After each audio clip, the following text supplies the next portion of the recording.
Saudara, hari ini kita akan lanjutkan serial khotbah tentang akhir zaman. Ini seri yang kedua, Misteri Kuda Merah dan Penunggangnya. Mari kita baca kitab Wahyu pasal 6 ayat 3 dan 4, 2 ayat saja. Kita buka suara bersama-sama, demikian firman Tuhan. Dan ketika anak domba itu membuka meterai yang kedua, aku mendengar makhluk yang kedua berkata, "Mari."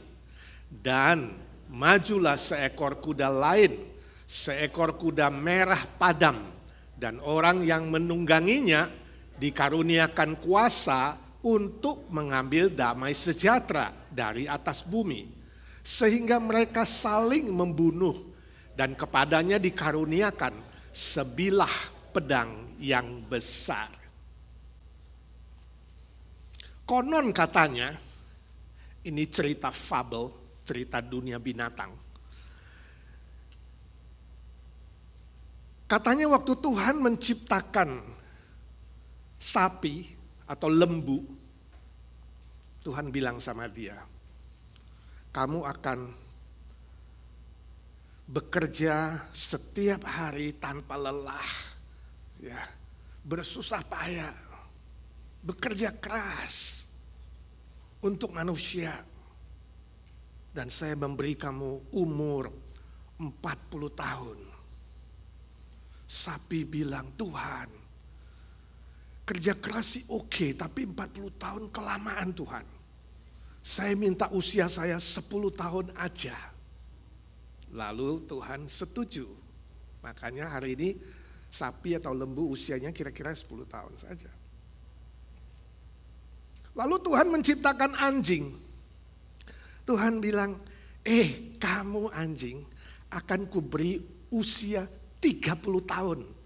Ya, menjadi temannya manusia. Bantu dia jaga rumah. Kamu akan makan apa saja yang diberikan sama kamu. Walaupun kadang-kala manusia berubah makan anjingnya. Yang dari Manado ketawa, dari Batak senyum-senyum. Anjing bilang, Tuhan oke lah bantu manusia jaga rumah, tapi jangan kepanjangan umur saya, kurangin setengah. 15 tahun aja. Tuhan bilang, ya oke, saya penuhi permintaanmu. Makanya sekarang anjing usianya kira-kira 15 tahun saja. Lalu Tuhan ciptakan monyet. Tuhan bilang, hei monyet, kamu itu akan jadi penghibur untuk manusia. Kamu akan loncat dari pohon ke pohon, lalu bikin atraksi-atraksi bagus. Manusia akan senang melihat kamu. Dan aku berikan kamu usia 20 tahun. Monyet bilang, Tuhan, seperti sapi dan anjing, mereka juga minta diskon. Saya juga minta diskon lah, 10 tahun aja. Tuhan bilang, oke, setuju. Jadi usianya monyet 10 tahun. Nah, waktu ciptakan manusia, Tuhan bilang, hei manusia, kamu akan menguasai alam semesta. Menguasai bumi ini. Melakukan eksplorasi dan apapun ada di bawah kuasamu. Nikmatilah dan aku beri kamu usia 20 tahun.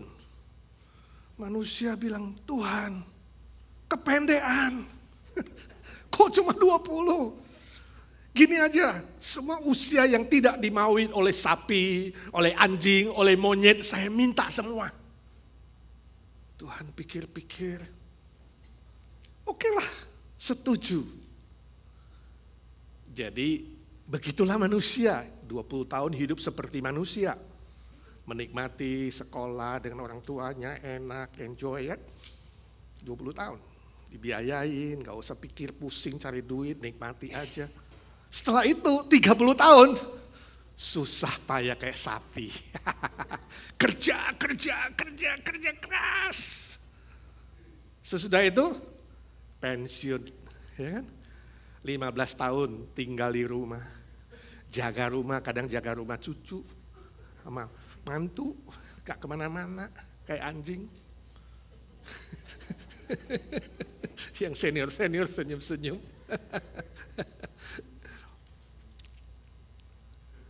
Di rumah tok. Lalu 10 tahun terakhir setelah punya cucu banyak di sana sini, nah dia mulai loncat dari satu rumah ke rumah lain. Kayak monyet saudara 10 tahun. Dan kerjanya menghibur cucu kayak monyet. Katanya begitu ya kan. Dan cucu senang.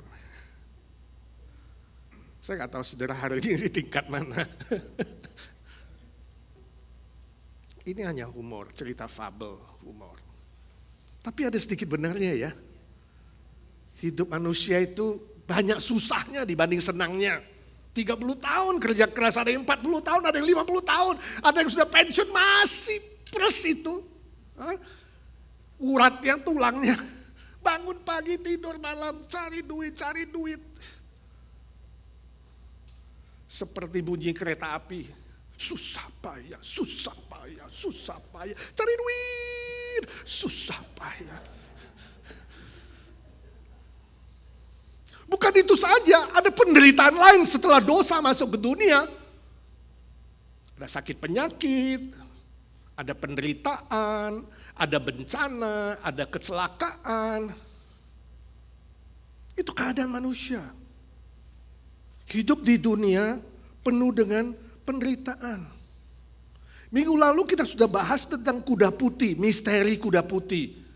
Simbol dari peperangan, militerisme, kemenangan peperangan. Seolah-olah yang menang perang itu bilang, wah senang kita menang perang. Tapi sebenarnya kalah atau menang, manusia semakin rusak, semakin hancur, semakin menderita. Dan hari ini kita melihat meterai kedua, kita lanjutkan. Waktu dibuka oleh anak domba yaitu Kristus, muncul kuda yang berwarna merah padam. Nah, istilah merah padam dalam bahasa Yunaninya purospur. Purospur itu artinya merah seperti warna api yang menyala merah itu. Ya, jadi merah warna api. Ini adalah simbol dari kebencian dan permusuhan manusia yang membawa bencana, yang mendatangkan tragedi, kesusahan, seperti terbakar api yang warna merah itu. Penunggangnya memegang sebilah pedang besar, artinya simbol pembunuhan atau kematian besar-besaran akan terjadi di muka bumi ini. Jadi jelas bahwa kuda merah padam dan penunggangnya adalah simbol peristiwa bencana kekacauan dunia karena adanya kebencian, permusuhan, pembunuhan yang diakibatkan oleh berbagai macam hal di muka bumi ini. Nah, unik sekali kalau kita bandingkan Zakaria pasal 6, saudara sudah baca di rumah belum? Zakaria pasal 6 ayat 7 memberi nubuat yang hampir sama, yang memang sejajar dengan wahyu ini, mengatakan bahwa kuda merah ini adalah kuda yang gelisah. Bukan saja gelisah, tapi dia juga lari tanpa arah, suka-sukanya. Sesukanya lari kemana saja sampai penjuru dunia. Jadi memang kekacauan, ya, kematian, kesusahan, permusuhan akan terjadi secara global dan universal di muka bumi ini. Iblis akan memakai apa saja dan siapa saja yang bisa dia pakai untuk membuat manusia kemudian saling membenci, saling mematikan satu dengan yang lain. Bisa lewat politik, bisa lewat militer, bisa lewat permusuhan suku bangsa, persaingan senjata, dan lain-lain. Sehingga manusia di bumi ini kehilangan damai sejahtera. Itu yang dikatakan di ayat 4a. Untuk mengambil damai sejahtera dari atas bumi. Jadi dunia kita bukan tambah damai tapi tambah kacau. Kekacauan dan derita karena kuasa politik, saya kasih beberapa contoh. Misalnya tahun 41 sampai 54 ada sekitar 100.000 orang Yahudi yang dibunuh dalam revolusi atau pemberontakan Armenian dan Persia. Tahun 61 ada sekitar 150.000 orang mati dalam pemberontakan Ratu Bodisea di Inggris melawan kekuasaan Roma. Tahun 1941 sampai 45 Hitler yang kejam telah membunuh sekitar 6 juta orang Yahudi dalam peristiwa Holocaust. Ditambah dengan jutaan lainnya yang mati dalam Perang Dunia Pertama, Perang Dunia Kedua, Perang Jepang lawan Cina, Jepang lawan Sekutu, Iran, Irak, Vietnam, Kamboja, Laos, Perang Timur Tengah, Korea Utara lawan Selatan, Eropa Timur, Afrika, dan lain-lain.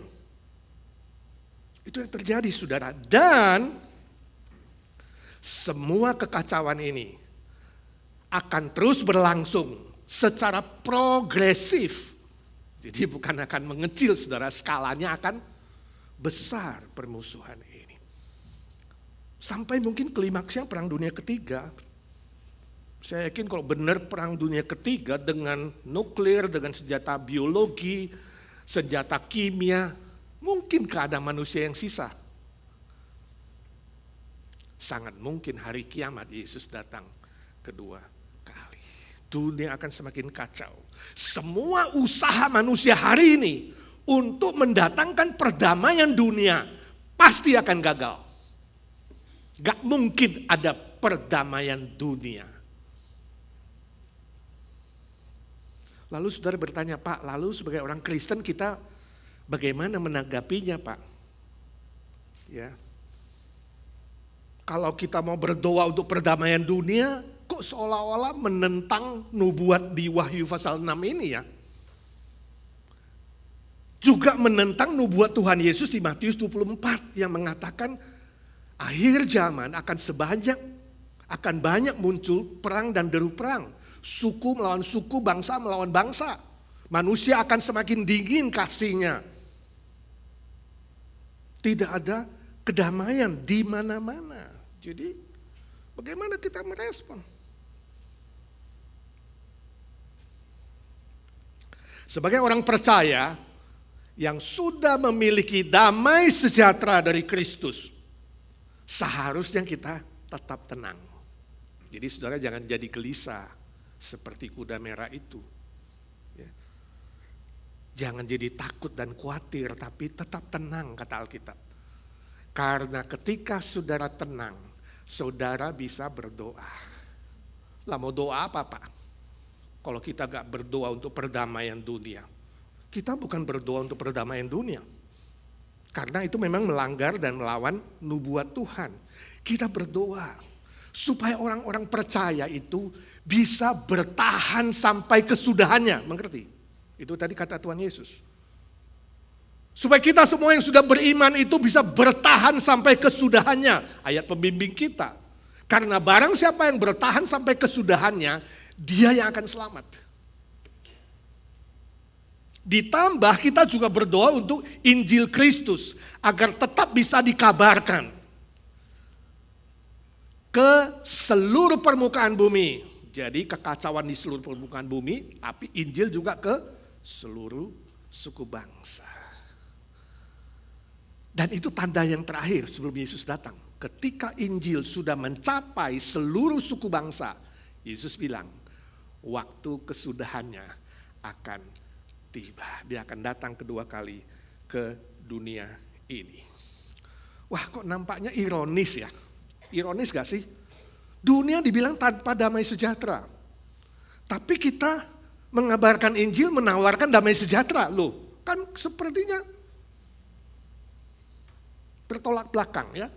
Ironis gak? Paradoks gak? Sepertinya bertentangan tapi tidak bertentangan. Ini paradoks. Di tengah-tengah dunia yang tanpa damai sejahtera, orang Kristen menawarkan damai sejahtera. Damai sejahtera yang sejati di dalam Tuhan Yesus. Sebab apa? Sebab Tuhan Yesus sudah mengalahkan dunia. Injil Yohanes 16:33, Tuhan Yesus berkata, di dalam dunia ini kamu akan mengalami penganiayaan, kesusahan, penderitaan. Tetapi kuatkanlah hatimu, sebab di dalam aku ada damai sejahtera dan aku telah mengalahkan dunia. Bukan hanya mengalahkan dunia, mengalahkan iblis, mengalahkan maut sekalipun. Itu damai sejahtera yang harus kita beritakan. Kelihatan ironis, tapi tidak. Kelihatan bertentangan, tapi tidak. Puji Tuhan. Tuhan mengalahkan dunia. Suatu hari ada seorang mahasiswa kuliah Fakultas Hukum. Pada ujian terakhir, dia tidak bisa hadir. Lalu dia datangi rumah dosennya. Dia bilang, Pak, maafkan saya gak bisa ujian hari ini yang terakhir, saya akan gagal. Tapi tolonglah, saya terlambat. Saya sangat hormat Pak dosen selama ini. Saya sangat kagum karena Bapak adalah dosen yang paling pintar di kampus ini. Saya sangat respect. Dan hebatnya Bapak adalah setiap pertanyaan Bapak bisa jawab. Wah, dosen dipuji, senyum-senyum, senang juga. Pak, boleh gak saya ajukan sebuah challenge, tantangan? Saya ada pertanyaan. Kalau Bapak sungguh bisa menjawab pertanyaan saya rela gagal. Tidak lulus. Dan saya rela bayar penalti 100 juta rupiah.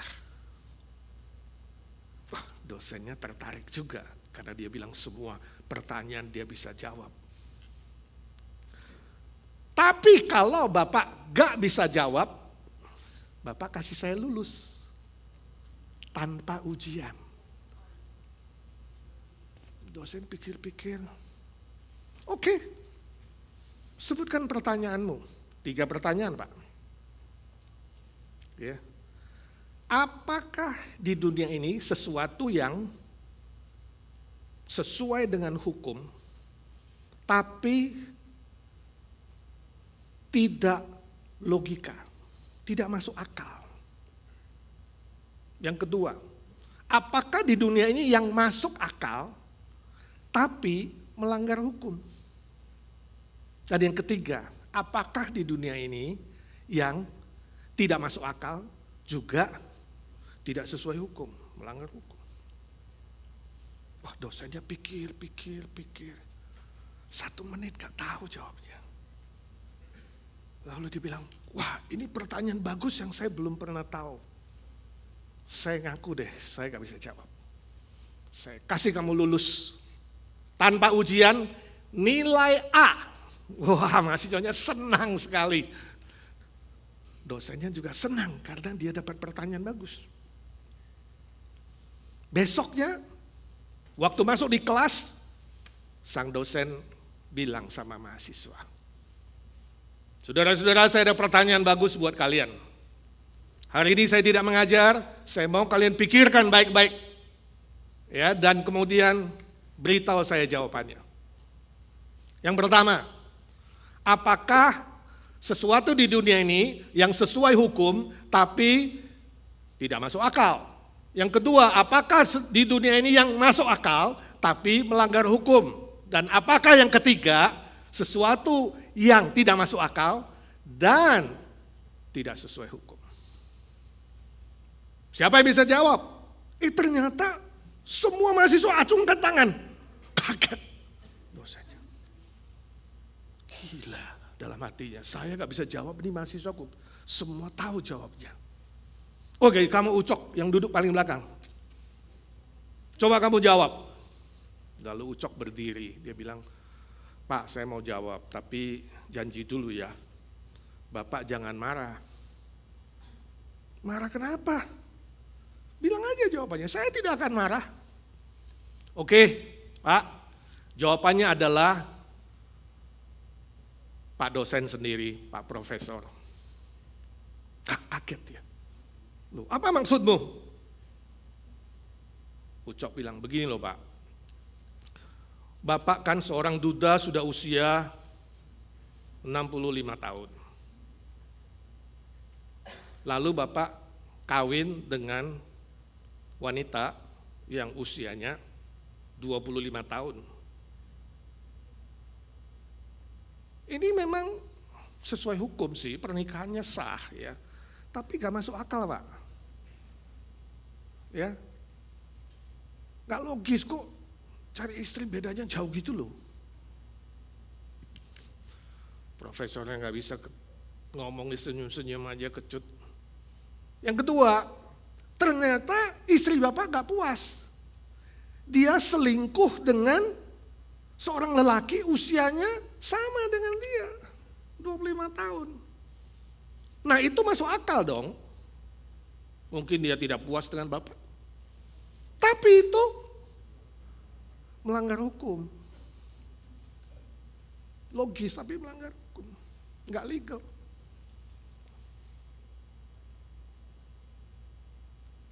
Nah yang ketiga, ternyata lelaki yang 25 tahun itu, Bapak kasih dia nilai A, lulus tanpa ujian. Ini yang tidak logis, tidak masuk akal dan melanggar hukum. Profesornya nggak bisa ngomong. Saudaraku, ini hanya humor saja, ya, humor. Sebuah contoh, walaupun humor, sebuah contoh dari kondisi manusia hari ini.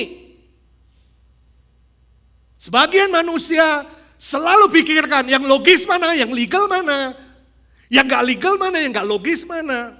Sebagian lagi gak mau pikir, gak pusing soal logis atau legal, sesuai hukum atau tidak sesuai hukum, masuk akal atau tidak masuk akal, gak peduli. Yang penting saya untung diri sendiri. Memikirkan kepentingan diri sendiri itu manusia hari ini. Gak peduli kalau ada orang lain yang dirugikan, gak peduli kalau ada orang lain yang disakitkan, bahkan gak peduli kalau ada orang lain yang dimatikan. Itu yang terjadi di dunia ini. Tidak heran dunia kita akan semakin kacau, dan tidak ada damai sejahtera. Tapi itu tidak membuat kita orang Kristen berputus asa. Sebab apa yang dilakukan oleh Yesus Kristus Tuhan kita, itu melampaui pikiran, melampaui akal, melampaui hukum manusia, melampaui apapun di muka bumi ini. Kelihatannya ironik dan tidak masuk akal. Masa Allah sang pencipta mau turun ke dunia, inkarnasi jadi manusia? Gak masuk akal kan? Melanggar hukum manusia kan? Masa Allah dari sorga tembus masuk ke bumi? Tapi itu yang dilakukan oleh Tuhan kita, Yesus Kristus. Masa kan Tuhan Allah bisa mati, mau mati di atas kayu salib? Ini gak masuk akal bagi sebagian orang. Sebab Allah yang sejati tidak bisa mati. Kenapa dia mau mati? Dia mengasihi saudara dan saya. Dia memberikan nyawanya bagi manusia untuk menebus hukuman dosa kita. Melampaui pikiran kita, melampaui perasaan kita, melampaui pengalaman kita, melampaui apapun dan siapapun di muka bumi ini. Bahkan di sorga tidak ada satu malaikat yang mengerti kok Tuhan Allah mau turun ke bumi. Ada buktinya, ada buktinya. Itu bukan bohong, itu bukan fabel, bukan dongeng, bukan cerita nenek-nenek tua dulu, bukan.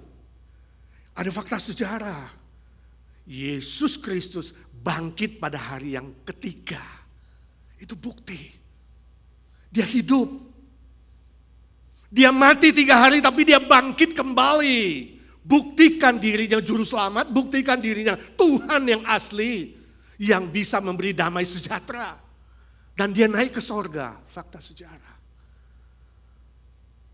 40 hari kemudian naik ke sorga. Menyediakan tempat bagi orang-orang yang percaya. Itu Injil saudaraku.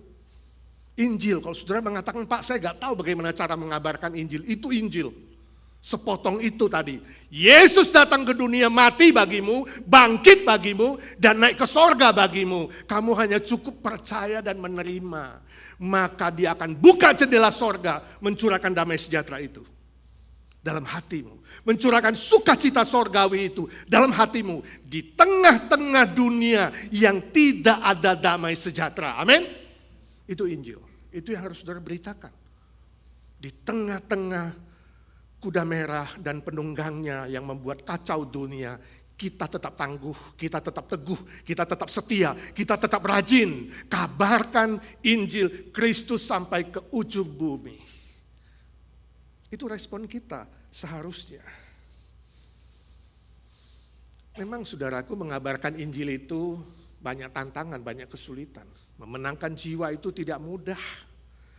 Tapi kalau kita sungguh mengalami cinta kasih Tuhan itu, masakan kita diam? Kita pasti ingin cerita. Minta Tuhan tolong, berdoa untuk orang yang mau diinjili. Pasti Tuhan Yesus memampukan saudara untuk melakukannya, walaupun tidak mudah. Ya, justru kadang-kadang yang mudah itu palsu. Ya. Lebih challenging, lebih menantang kalau kita mengabarkan Injil kepada orang yang bisa respon, mengerti gak? Kadang-kadang sulit, khususnya orang Jawa itu kita sulit sekali loh. Kita gak tahu itu dia engge itu asli atau enggak. Gak ada respon. Kita ngomong apa? Engge, udah kita kira udah selesai, dia terima Tuhan, puji Tuhan. Mungkin dalam hatinya, kamu itu apa? Lebih senang kalau dia bisa respon, tanya betul gak? Komunikasi. Nah itu pentingnya saudara perlu ikut kelas Pika itu. Ya, jadi kita bisa belajar dialognya. Dan bagaimana merespon dengan baik. Saya baca sebuah renungan harian yang ditulis oleh seorang yang bernama Fiona Wijaya. Dia tanya, apa yang paling penting dari pohon karet? Saya tahu pohon karet, pernah lihat pohon karet yang dari Sumatera, wow sepanjang jalan dari Medan ke Siantar itu. Ya Marlinang, itu pohon karet, semua kebun karet, wah perkebunan. Apa yang paling penting? Apa yang paling penting dari pohon karet? Getahnya.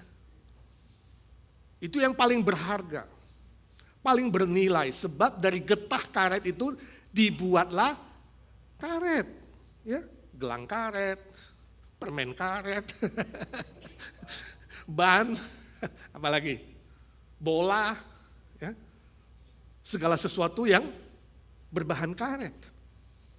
Waktu Belanda kalah Perang Dunia Kedua di Hindia Belanda, mereka kehilangan banyak sekali produk karet, tempat jajahan mereka itu. Dan konon sangat kurang karet pada zaman itu, sampai manusia pada saat itu membuat roda sepeda dari kayu, bayangkan, karena gak ada karet. Sudah pernah gak pakai sepeda roda kayu?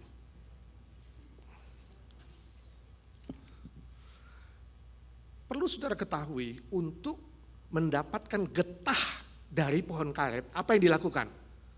Disayat pohonnya, tiap pagi disayat, getahnya keluar. Getah yang berharga itu keluar, tapi harus lewat proses sakit. Ini pelajaran yang kita pelajari dari ilustrasi ini. Ini sebuah prinsip kekristenan. Walaupun susah, walaupun menderita, orang Kristen harus bermanfaat. 1, 2, 3. Walaupun menderita, orang Kristen harus bermanfaat. Ada gunanya. Itu yang dikatakan Rasul Paulus dalam Filipi pasal 1:29. Sebab kepada kamu bukan saja dikaruniakan anugerah keselamatan, karunia keselamatan, tapi kamu juga menerima karunia menderita bagi Kristus. Indah ya. Jadi kalau menderita bagi Kristus itu adalah anugerah, itu salib. Tapi kalau kamu menderita karena kesalahanmu, itu sudah sepatutnya Kamu menderita karena salah kawin, itu salah pilih. Kamu menderita sakit, itu duri dalam daging, penderitaan yang gak bisa dihindari. Tapi kalau kamu menderita karena Kristus, itu salib, pikul salib. Jadi jangan cepat-cepat bilang pikul salib. Aduh Pak, gue ke kasino kalah 10.000 Pak, aduh pikul salibku berat Pak. Salahmu dewek. Aduh Pak, aku kawin sama si Jono itu Pak, ternyata pemabuk, penjudi. Makanya sebelum nikah, lihat bagus-bagus, buka dua mata. Salibku berat, itu bukan salib. Itu adalah akibat normal, salah pilih. Kalau kamu menderita karena Kristus, karena mengabarkan Injil, itu pikul salib dan itu bernilai di hadapan Tuhan. Indah ya. Gak gampang sih manusia hari ini, tadi kita sudah baca dalam 2 Timotius 3:1-9 tadi sudah dibacakan. Manusia akhir zaman itu wah, mengerikan. Ya. Terjadi permusuhan antar keluarga, antar relasi, antar sesama, antar bangsa. Manusia tidak peduli soal agama, tidak peduli soal kebenaran. Kasihnya dingin, tidak sungkan-sungkan mematikan orang lain. Suatu hari saya ngomong dengan seorang ibu, dia bilang, Pak, saya mau tanya, saya bingung nih, disuruh mengabarkan Injil, disuruh cerita Yesus, disuruh melayani berdoa. Ini teman baik saya telepon, saya doain karena dia sakit. Malah dia balik maki-maki saya Pak. Dan bilang, saya tidak suka dengar nama Yesus ya, jangan sebut-sebut lagi. Padahal dulunya dia ke gereja loh Pak. Dan dia teman baik saya, kok dia nyakitin saya sih? Saya berbuat baik tapi baliknya sakit Pak. Jadi gimana, masih tetap didoain gak? Dia tanya saya, lalu saya bilang, ya tante, itulah manusia akhir zaman. Salah satu contoh. Manusia bisa berubah. Malaikat aja bisa jatuh. Saudara tahu, 1/3 jumlah malaikat surga jatuh, dibuang ke bumi. Dan hari ini bersama dengan pemimpinnya, iblis DKK dan kawan-kawan dan antek-anteknya. Ingin menyesatkan manusia, mengacaukan dunia, membuat tidak damai, kemudian membuat manusia kemudian menuduh Tuhan, menyalahkan Tuhan, menolak Tuhan. Itu tujuannya iblis. Kalau iblis aja begitu rajin, dia tahu dia binasa gak? Tahu, dia bakal binasa selama-lamanya begitu rajin mencari jiwa untuk ke neraka. Masa kita gak cari jiwa untuk surga? Jadi tetap doakan, tetap injili. Mulai dari teman saudara, family, keluarga dulu yang paling dekat. Pikir 1-2 nama ada gak yang belum percaya? Relasi, rekan kerja, orang yang dekat dulu. Memang kita doakan sampai penginjilannya kemana-mana, ke seluruh muka bumi. Bagus sih. Tapi yang dekat-dekat juga harus diperhatikan. Mulai doakan mereka satu persatu. Pernah gak saudara berbuat baik dibalas jahat? Pernah gak? Pernah gak? Sering ya? Atau ada yang belum? Kalau belum pernah, ingat, kamu akan alami. Sebab itu kata firman Tuhan. Nah pertanyaannya, apakah kita akan melakukan hal yang sama? Jahat balas jahat, benci balas benci. Tidak, orang Kristen tidak boleh lakukan itu. Alkitab mengajarkan kita tetap melakukan kebaikan. Jangan jemu-jemu berbuat baik, sebab tiba waktunya kamu akan menuai hasilnya. Kalau kamu tidak menjadi lemah, nah itu bahasa aslinya, kalau kamu tidak menjadi kecewa atau putus asa. Kadang-kadang bisa ya, kecewa ya, putus asa. Buat baik, jahat balik. Buat baik, jahat balik. Waduh, kita jadi stres nih, masih mau buat baik gak? Mending gua buat jahat lah. Dia tusuk ban gua 1, gua tusuk 4-4-nya. Lebih jahat lagi, waduh. Ini langsung iblis DKK tepuk tangan. Peperangan rohani, saudara. Ya baca cerita, suatu hari ada seorang pemuda, dia berjalan-jalan ke hutan, ya. Dia lihat seorang pemuda lain, jadi pemuda A lihat pemuda B masuk dalam lumpur yang hidup itu ya. Makin gerak, makin ditarik, waduh. Dia kaget, dia berusaha dengan apa saja menolong si pemuda B. Dan selamat, pemuda B dibawa pulang ke rumahnya. Wah ternyata si B itu orang kaya, rumahnya mewah. Bapaknya senang berterima kasih, mau kasih duit sama si A. Walaupun pemuda miskin, dia bilang nggak mau. Saya menolong secara tulus, saya nggak mau dibayar. Nah singkat cerita mereka jadi temenan.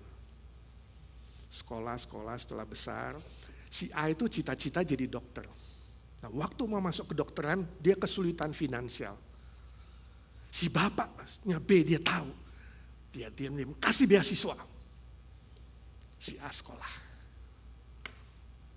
lulus jadi dokter.